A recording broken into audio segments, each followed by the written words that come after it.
My name is Rebecca Hale, and for 2 years I told myself that my husband's silence was about confidentiality, not betrayal.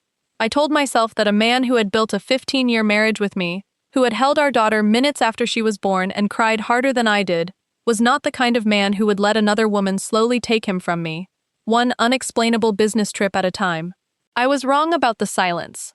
I was wrong about a great many things. But I was not wrong, in the end, to trust my own instincts, the ones that told me, quietly and then not so quietly, that something in my marriage had gone very wrong, long before I had any proof at all. This is the story of how I found that proof, what it cost me to face it, and what I built after I did. My husband, Marcus Hale, had worked at Kessler Global Partners for 9 years when Diane Kessler, granddaughter of the firm's founder, and by then its acting CEO, personally selected him to lead a new international accounts division. I remember the night he came home with the news, practically vibrating with the kind of pride I hadn't seen in him in years. He'd worked hard for that promotion. Genuinely hard late nights, weekend calls, an entire year of proving himself in ways I'd watched and supported from the sidelines, picking up slack at home, managing our daughter Ellie's school schedule alone more nights than I could count. She said I have exactly the instincts the international team needs, Marcus told me, practically glowing. Diane doesn't hand out compliments like that to just anyone. I didn't think much of Diane Kessler at first, beyond a vague awareness that she was younger than I'd expected for someone running a firm that size, 39. Elegant in the specific, expensive way of someone who had never once had to consider the price of anything, and unmarried, a fact I noted only in passing, the way you note a stranger's hair color. I had no reason then to think of her as anything other than my husband's boss. That changed slowly, the way most things that end marriages change slowly. Not with a single dramatic event, but with an accumulation of small, explainable absences that only later, laid end to end, formed an unmistakable shape. I met Marcus when I was 23, working as a junior accountant at a firm 3 floors below his in the same downtown building, back before any of us had any money or any particular ambition beyond making rent and figuring out what kind of adults we wanted to become. We were, for years, thoroughly unremarkable people, no expense accounts, no international flights, no glamorous titles.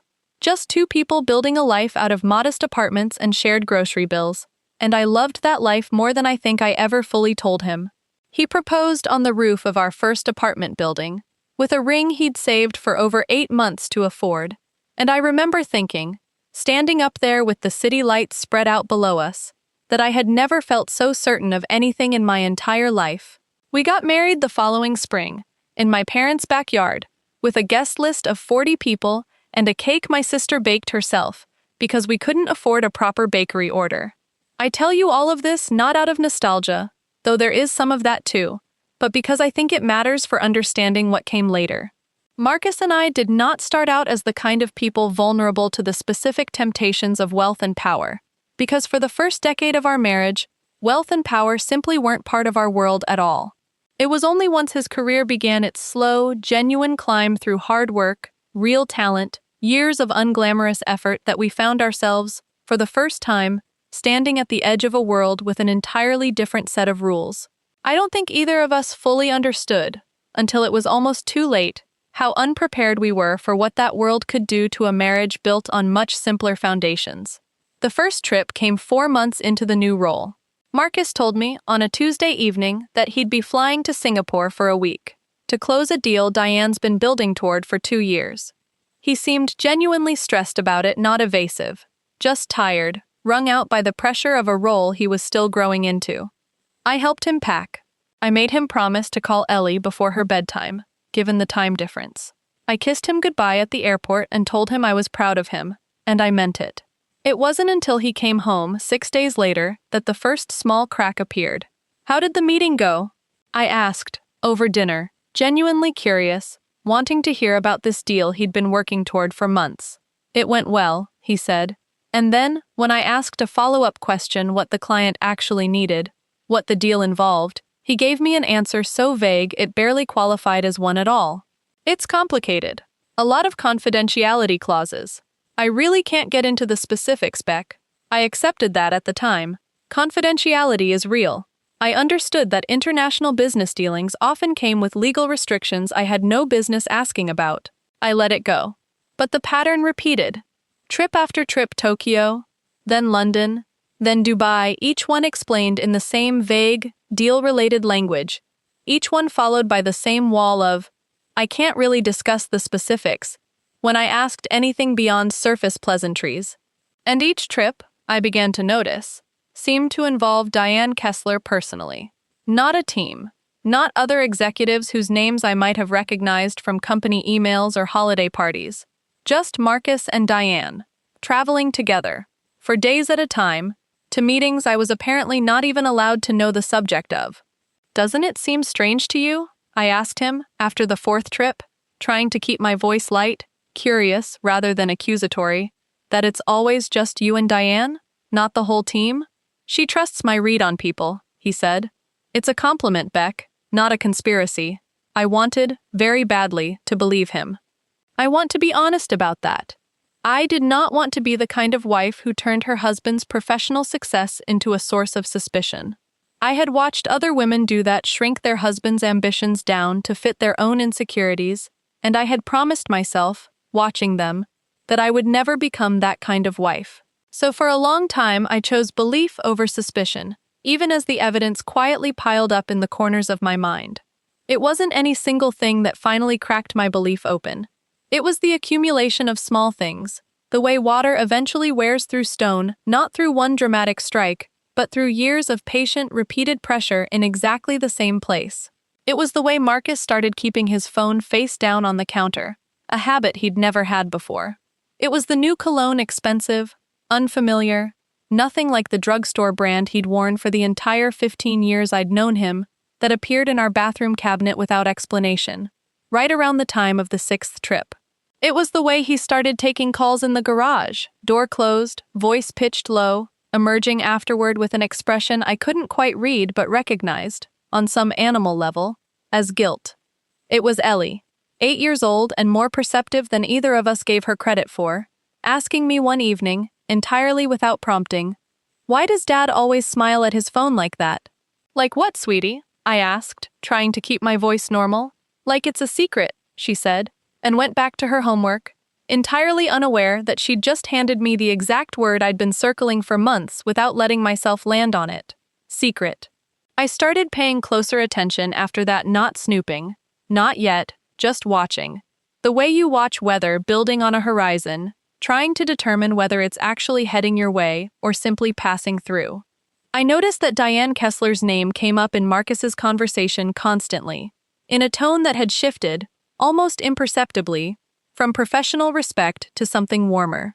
I noticed that he'd started dressing differently for work: better suits, a haircut every 3 weeks instead of every 6, a general polish to his appearance that hadn't been there before the promotion. I met Diane exactly twice during those months, both times at company holiday functions, both times only briefly. She was, I'll admit, genuinely impressive.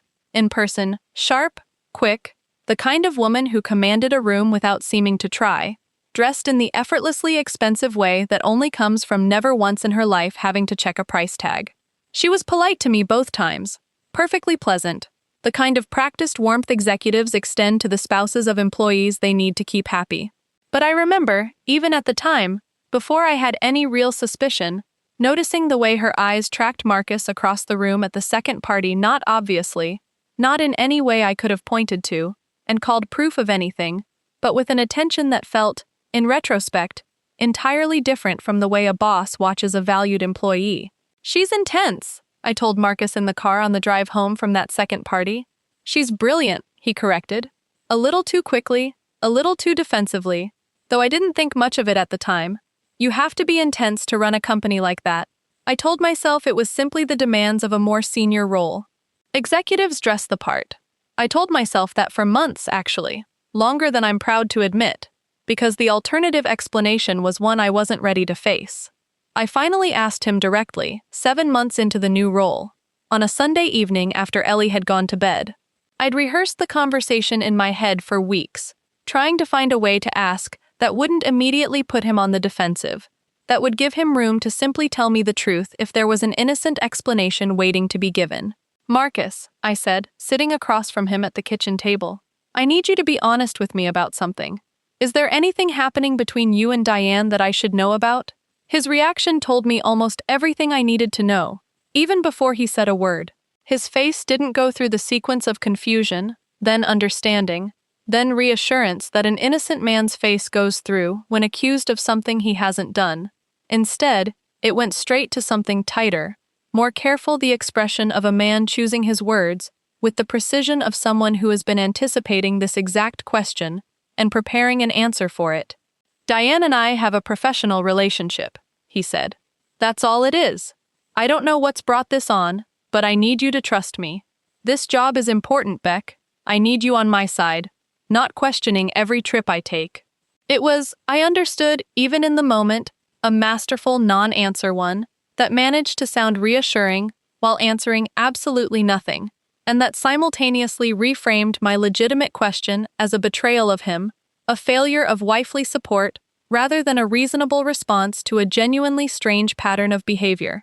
I felt the familiar tug of guilt settle over me, the same tug I imagine has kept 1,000 other women quiet in 1,000 other kitchens, across 1,000 other tables just like ours. I let it go, that night. But something in me had shifted. I no longer believed his silence was simply about confidentiality clauses and professional discretion. I believed, now, that it was about something he genuinely did not want me to know. I told my best friend Sarah about my growing unease around this time, 6 months into the new role, over coffee on a Saturday morning while our daughters played together in the next room. I hadn't planned to say anything. I still felt, at that point, like voicing the suspicion out loud would somehow make it more real than I was ready for it to be. But Sarah had known me for 20 years, since college, and she read the tension in my face before I'd said more than a few sentences. Rebecca, she said, setting down her cup, I need to ask you something, and I need you to actually think about it before you answer. Has Marcus ever, even once, let you meet the client on any of these trips? Shown you an itinerary? Introduced you to anyone else on the deal besides Diane? I sat with that question for a long moment, running back through 8 months of trips, and realized, with a sinking feeling, that the answer was no. Not once. Not a single name, a single colleague, a single detail beyond Diane Kessler's own involvement. That's not proof of anything by itself, Sarah said carefully. But it's a pattern, and patterns matter more than any single incident. My cousin went through something similar 3 years ago. She spent a year telling herself it was all in her head, before she finally looked closely enough to see what was actually happening. Don't do what she did, Rebecca. Don't wait a year to trust yourself. That conversation didn't give me proof, but it gave me something almost as valuable. Permission. Permission to stop performing calm reassurance to myself every time a new doubt surfaced, and to start, instead, actually investigating what those doubts were trying to tell me. The proof, when it finally came, arrived not through any dramatic act of detective work, but through simple, mundane accident, the kind of accident that ends more marriages than any deliberate investigation ever could. Marcus left his work laptop open on the kitchen counter one morning, rushing to catch an early flight to yet another meeting with Diane, this one in Barcelona. I wasn't looking for anything. I was simply closing the laptop to move it off the counter before I wiped down the surface for breakfast, the way I'd done 1,000 mornings before. But an email notification appeared on the screen as I reached for it, a personal email address, not his work account, from someone named Diane. Subject line simple and devastating in its plainness. Can't wait for tonight, just us this time. I stood in my kitchen, holding a dish towel, staring at 11 words that unraveled 15 years of marriage in the space of a single breath. I want to tell you that I immediately confronted him, that I called him at the airport and demanded answers before his flight even boarded. I didn't. I stood frozen in my kitchen for what felt like an hour but was probably closer to 10 minutes, feeling something in my chest that I can only describe as the specific, physical sensation of a floor giving way beneath the moment before you actually start to fall, when your body understands what's happening, a half second before your mind catches up. Then I did something that surprised even me. I didn't smash anything. I didn't call him screaming. I closed the laptop, calmly, and I sat down at the kitchen table, and I made a plan. I understood, sitting at that table, that confronting Marcus with a single email, one he could explain away, minimize, twist into something innocent given enough time to construct an excuse, would accomplish nothing except tipping him off that I knew, giving him the chance to cover his tracks more carefully going forward. I had watched too many friends make that mistake, confronting a suspicion with insufficient evidence, only to watch their partner gaslight them into doubting their own eyes. I was not going to be gaslit. I decided, in that quiet hour at my kitchen table, that I would gather everything quietly, methodically, patiently, before I said a single word. Over the following 3 weeks, I built a case, the way I imagine a good lawyer builds one, patiently, without emotion clouding the collection of facts. I checked our joint credit card statements and found hotel charges in cities Marcus had told me were team trips, where the only names on the reservation, when I called to confirm under the guise of a lost confirmation email, were his and Diane's a single room, not two. I found, going back through old texts I'd never had reason to examine before, a pattern of late-night messages that had started innocuous work updates, deal logistics, and had, over months, grown warmer, more personal, until they read less like colleague to colleague, and more like the messages of two people who had crossed a line they both knew they shouldn't have. I also, during those 3 weeks, reached out carefully to a former colleague of mine, a woman named Teresa who had left Kessler Global 2 years earlier, under circumstances I'd never asked too much about at the time, and who I now suspected, given what I was learning, might have left for reasons closer to what I was living through than I'd previously understood. I invited her to lunch under the pretense of simply catching up, and about halfway through the meal, carefully, I asked her directly whether she'd ever heard anything about Diane Kessler and the way she operated with the men who worked under her. Teresa set down her fork and looked at me with an expression that told me, before she said a single word, that I was not the first wife to ask her this question. I left because of something similar, she admitted. Not with my husband, I wasn't married then, but I watched it happen to a colleague of mine, a man named Robert, 3 years before you. Same pattern. International trips, always just the two of them, always dressed up as some critical deal that somehow never seemed to actually close. His wife found out eventually too. They divorced within the year. Did Robert stay at the company? I asked. For a while, Teresa said. Diane made sure he had every reason to. A bigger title, a bigger office, more money than he'd ever imagined making. It's not really about love, from what I could tell watching it happen. It's about control. She likes having talented men depend on her for everything: their careers, their sense of importance, eventually their entire lives, if she can manage it. The wives are just collateral damage in a pattern she's clearly run before. That conversation did something crucial that no bank statement or text message ever could have. It told me I wasn't paranoid, wasn't overreacting, wasn't inventing a conspiracy out of ordinary marital insecurity. I was recognizing a pattern that had already played out once before, with a different man, a different wife, the same ending. I did not confront him with any of it yet. Instead, I called a lawyer quietly, on a lunch break, from my car in a grocery store parking lot, and I asked her, calmly, what my rights would look like if this went the direction I now believed it was heading. I wanted to know before I said a single word to Marcus, because I understood, with a clarity that surprised me, that once I said something, there would be no going back to not knowing. I wanted to walk into that conversation, already standing on solid ground, not scrambling to find it after the fact. The final piece of proof came from the Barcelona trip itself, the same one Marcus had been rushing to catch when he left that laptop open.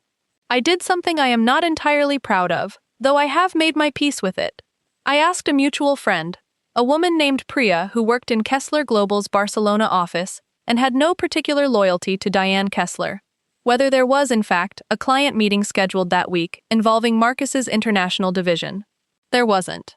Priya, who had no idea what she was actually confirming for me, mentioned only that Diane had blocked out the week as personal leave, and that she'd heard, secondhand, that Marcus was tagging along for some kind of executive retreat that wasn't on any official company calendar at all. There was no deal. There was no client. There was no confidentiality clause protecting sensitive business information. There was simply a wealthy woman who wanted my husband, and enough money and power to construct an elaborate, months-long cover story, sturdy enough that a devoted, trusting wife would believe it, trip after trip, for the better part of a year. I remember sitting with that knowledge for an entire day before I acted on it, turning it over, trying to feel the full weight of it before I let myself move. I thought about our wedding day, about the small apartment we'd started out in, about the years we'd spent building something I had genuinely believed was solid. I thought about Ellie, 8 years old, asking me why her father smiled at his phone like it held a secret. I thought about every explainable absence I had chosen to explain away, every instinct I had talked myself out of trusting, because trusting it would have meant facing something I wasn't ready to face. And then, finally, I stopped grieving what I'd lost long enough to start planning what I was going to do about it. Marcus came home from Barcelona on a Friday evening, tanned, relaxed, carrying the specific glow of someone who had genuinely enjoyed his week away, a glow I now understood had nothing to do with closing an international deal. "How was the trip?" I asked, keeping my voice perfectly level, the way I'd been practicing in my head for days. "Good," he said, setting down his suitcase. "Really productive, actually. Diane thinks we're close to finalizing things." "What things exactly?" I asked. He gave me the same vague non-answer he'd given a dozen times before: confidentiality, complexity, trust me. Beck and I let him finish it entirely. Let him walk all the way to the end of a lie he had clearly told so many times by now that it came out smooth and practiced, before I spoke again. "There is no deal, Marcus," I said quietly.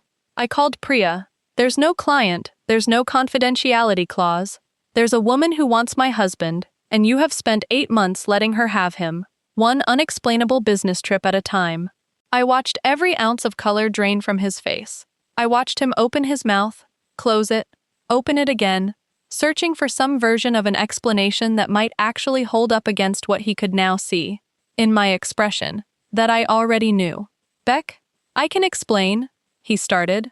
"I don't want an explanation right now," I said. "I want you to understand something first. I am not the kind of woman who is going to sit across a table from you and beg you to choose me. I already know what I'm worth. The question isn't whether I'm going to fight for this marriage by begging. The question is whether you're capable of being honest, starting right now, about what has actually been happening for the last 8 months. What you do with that honesty is going to determine everything that happens next, but the honesty comes first, unconditionally, before we talk about anything else." What followed was the longest, most painful conversation of our 15-year marriage, stretching from that Friday evening into the small hours of Saturday morning, long after Ellie had fallen asleep down the hall, entirely unaware of the earthquake happening 2 rooms away. Marcus told me the truth, finally, once he understood there was no version of denial left available to him.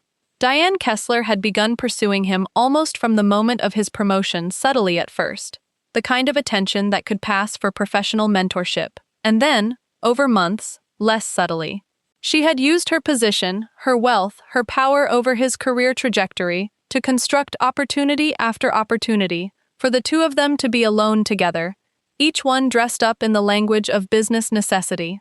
"I told myself I could handle it," Marcus said, his voice raw in a way I hadn't heard from him in years. "I told myself I was just being professional, that I wasn't doing anything wrong by traveling with my boss. And then somewhere along the way, I stopped being able to tell myself that, and instead of stopping, I just kept going. Because stopping would have meant admitting what I'd already let happen, and I was too much of a coward to admit it, even to myself. I asked him the question that mattered most to me, in the end not the details of what exactly had happened between him and Diane, which I genuinely did not want catalogued for me, but the deeper question underneath it. "Do you love her?" I asked. He was quiet for a long time before he answered, and I respected that he took the time to actually consider the question, rather than reflexively reassuring me with a quick no. "No," he said finally. "I don't think I do. I think I got seduced by feeling important in a way I hadn't felt in years by someone powerful choosing me, wanting me, in a way that felt different from the ordinary rhythm of a 15-year marriage. That's not love, Beck. I understand that now. But it doesn't make what I did any less of a betrayal of you and of Ellie, and I understand if that distinction doesn't matter to you at all." Marcus's new position, at a much smaller regional firm called Bramwell and Associates, was a genuine step down in nearly every measurable way: smaller salary, smaller office, none of the international glamour that had defined his role at Kessler Global. I watched him struggle with that adjustment more than he ever let on directly, catching him some evenings staring at old emails from his Kessler days with an expression that looked almost like grief, mourning a version of his career he'd had to give up entirely to save his marriage. "Do you regret it?" I asked him once, about 4 months into the new job, watching him review a modest domestic account that would have seemed laughably small to the version of him who'd been closing international deals worth tens of millions a year earlier. "Some days," he admitted, which I respected more than I would have respected an automatic denial. "Not the choice itself, I know the choice was right, but I miss feeling important the way that job made me feel. I think that's actually part of the problem that got me into trouble in the first place, if I'm honest. I've had to sit with the fact that I built too much of my sense of worth around a title and a corner office, instead of around the things that should have actually mattered: you, Ellie, being a person I could actually respect when I looked in the mirror." That kind of honesty, offered without my having to extract it through pointed questions, became one of the clearest signs to me, over that first year, that something in him had genuinely shifted, rather than simply been managed for my benefit. The old Marcus, the one who'd given me vague, evasive non-answers about confidentiality clauses, would never have volunteered a vulnerability like that unprompted.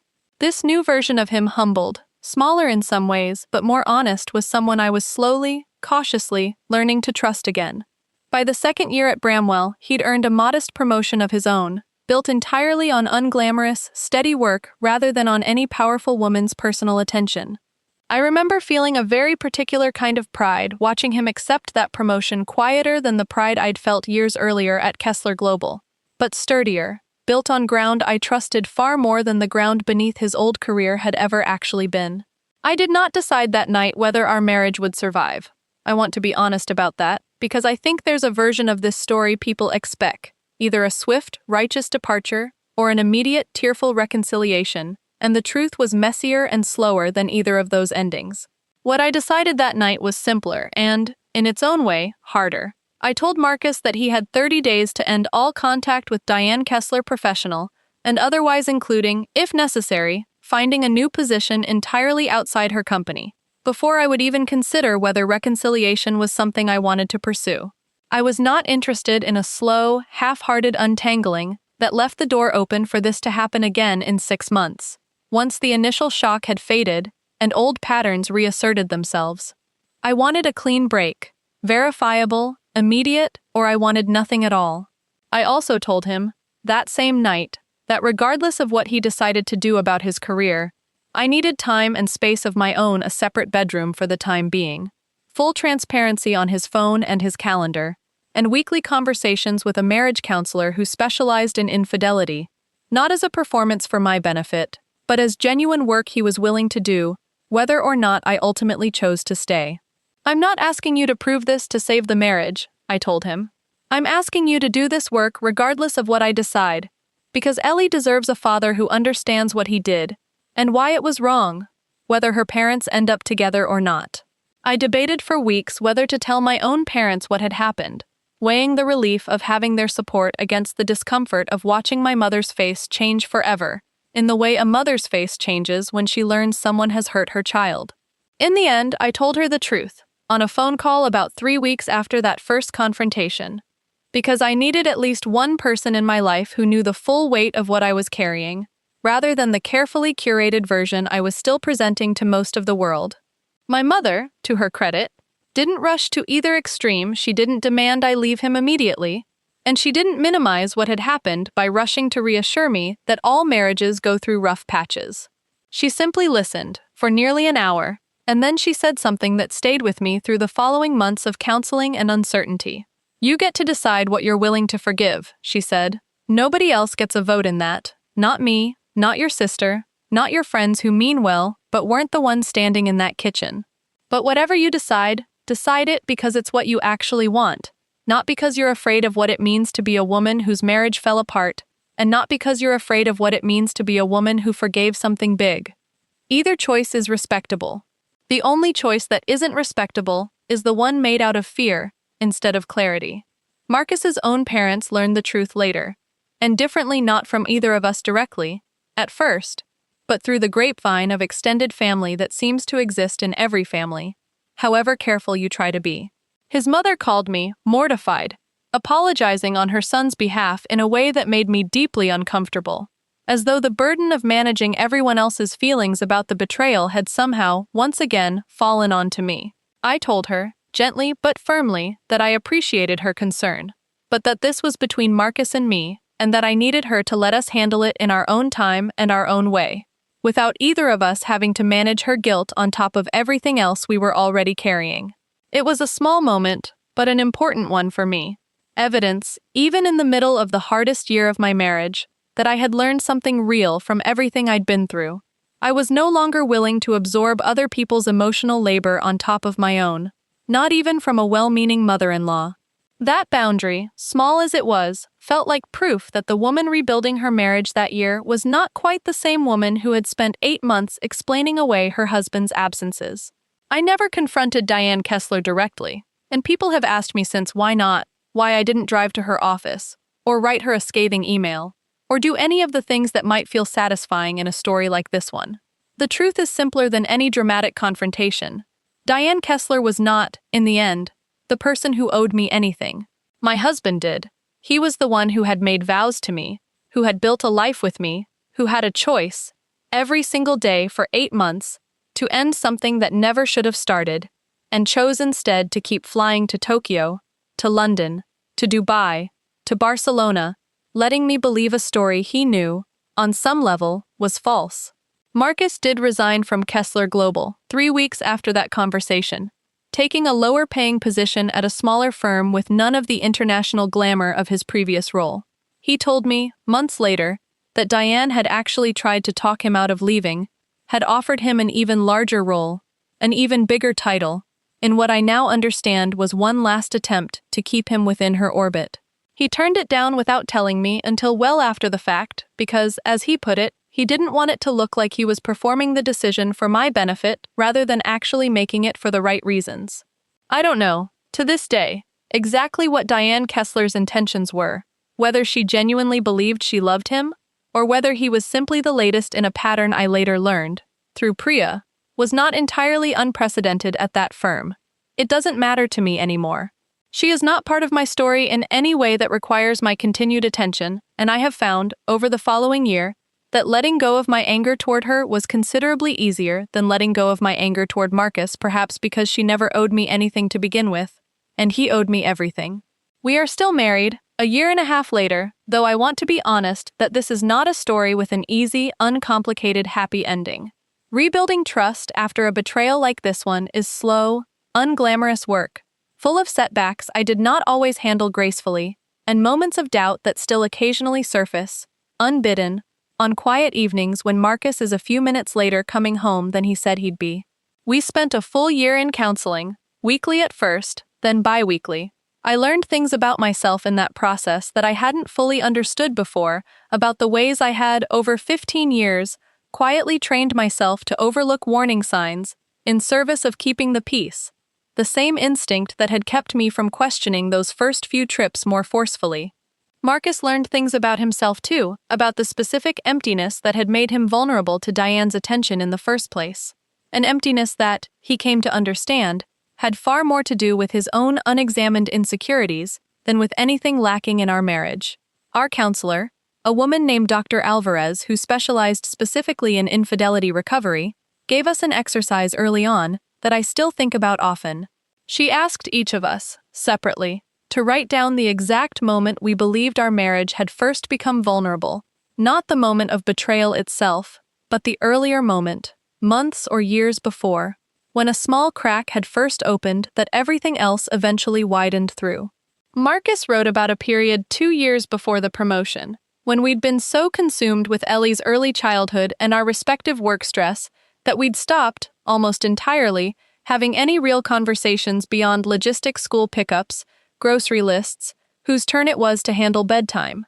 He said he'd started to feel, during that period, less like a partner in a marriage and more like a co-manager of a household, and that when Diane's attention arrived, offering something that felt like genuine interest in him as a person rather than a function, it filled a gap he hadn't even consciously realized had opened.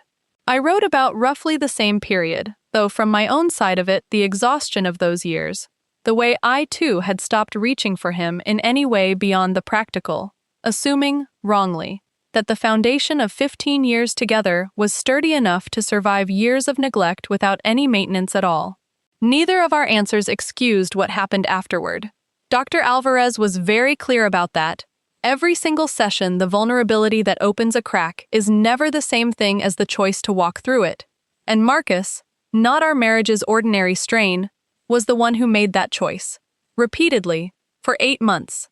But understanding where the crack had first opened helped us both understand what we actually needed to rebuild, brick by careful brick, rather than simply patching over the surface and hoping the same pressure wouldn't eventually crack it open again.